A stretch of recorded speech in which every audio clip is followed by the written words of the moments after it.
Today's Bobeats video is going to be a little bit different. This package here contains some DIY synths, and if you are a long-term viewer, a fan of the channel, you might know that I am not the best at DIY. We got this far without a disaster. Here we go. First mistake. How does this work? Maybe I need... Yes, I probably need to. So, a company contacted me and said, do you want to check out our DIY synths? Sure, I said, why not? Are they complicated to build? And they said no, and they sent them over. This was quite a while ago. When I received them, I realized that there was one tiny problem.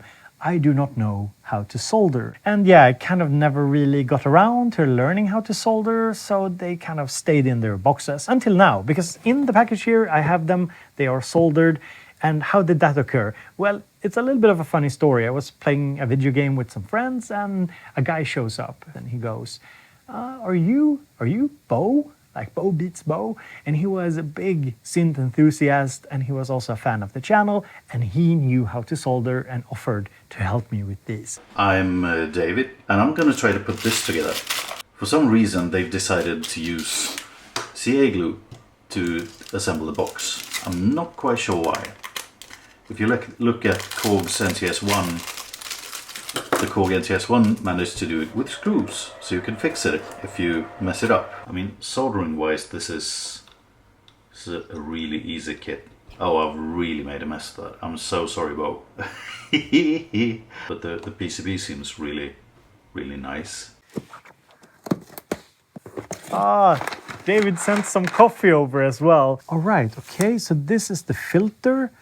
The Kirsche microfilter, cutoff, you have resonance and bypass. And then we have this little synthesizer here, which from what I understand is just 4 sounds here, 4 different oscillators playing at the same time.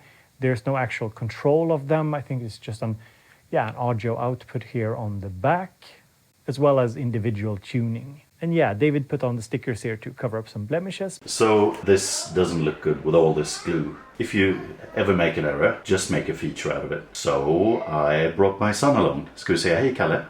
Hej! And we're gonna put some stickers on this. Där vi ska. Där, jättebra, snyggt. Där, sätt den på limmet. Ja, flytta den bara lite så att den hamnar på själva limmet. Snyggt jobbat, Kalle. High five!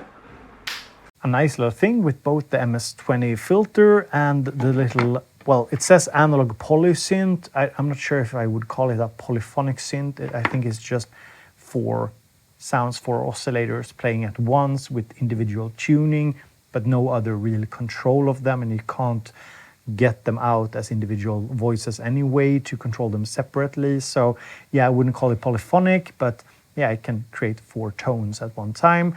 But both of them have these like little QR codes here that you can scan in order to watch a tutorial video on how to build them. Oh, and the price is 59 euros each, and apparently there's a new version that comes pre-assembled, so you don't have to solder anything, which would have been very helpful for me. But hey, I got some hipster coffee beans and a new friend, so I guess it's a win. So let's fire them up and see what they sound like. So here I've hooked up the Kirsche microfilter to the Minilogue, the base edition. It's a limited edition Minilogue. And the weird thing is with it is that it has the old Minilogue filter design, which isn't like the nicest for bass sounds. It's a whole thing. It's a little weird, but it could really do with a nicer filter. As you can see, cutoff, we have resonance. We also have the input here, output. There's also CV control actually over the filter here. I think it controls the cutoff. And then we have bypass. But it's a little weird. I think it's that when it's lit, it means that it's not bypassed. And when it's unlit, it's bypassed. Or maybe something went wrong in the soldering. I'm not too sure. Nevertheless, it's a little bit weird. So here's the Minilogue with the characteristic resonance that just cuts some bass and lowers the sound.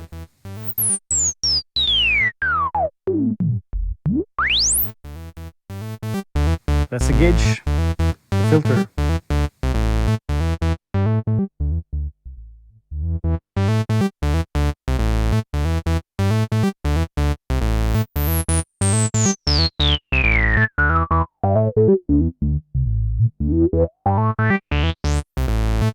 I think around here is a nice sweet spot.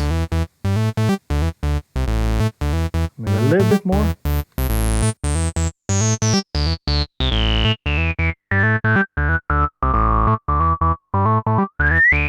start hearing those kind of a little bit more aggressive sounds coming out of the filter. Kind of nice.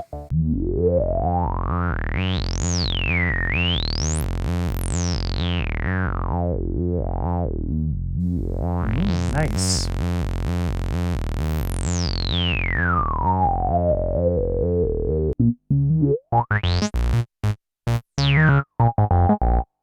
Yeah, behaves pretty much as you'd expect from a filter like this. I mean, yeah, what is there to say? It sounds pretty nice for a small little DIY filter. And here's just a filter sweep.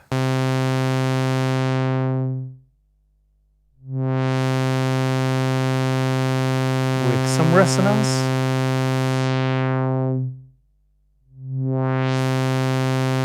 And some more.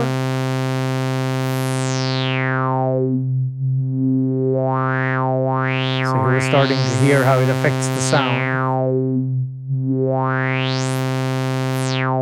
And with resonance maxed out, you really hear this sort of more aggressive sound that the MS-20 filter is known for.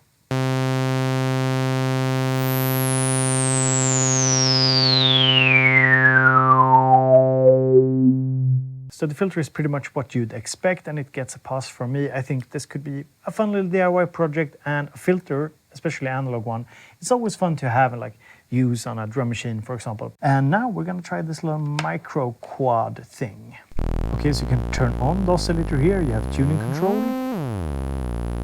But when I turn on the second one, the volume kind of just dies. I'm not sure what's going on here, if there's something wrong with the soldering or if it's something wrong with, yeah, something else. And it turns out there's something wrong with the soldering. If you look at the demos from Cursor, you can see that all 4 oscillators should be working. And yeah, probably just something that has gone wrong either in the soldering or maybe in transit when things have been shipped around. So yeah, I guess that's kind of what DIY means, that sometimes it doesn't go to plan. And while I'm not entirely sure what I would use this synth for, because there's no additional controls here, you can get some fat sounding drones out of it.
So the micro quad, while it's marketed, I guess, as polyphonic, it's really not. It has one output here, so you can't get the individual sounds out of it.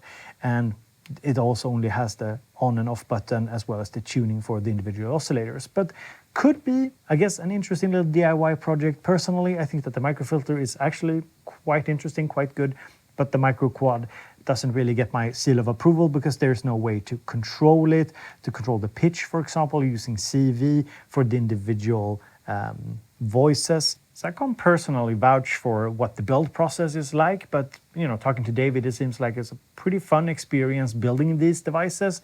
Personally, I don't like to solder, so it's not for me, but maybe it is for you. Let me know if this is something you're interested in or not. And also, let me know if there are other like mini synths, DIY synths, stuff from smaller manufacturers that you want me to check out. Drop a comment, let me know. And as always, hope to see you in the next video.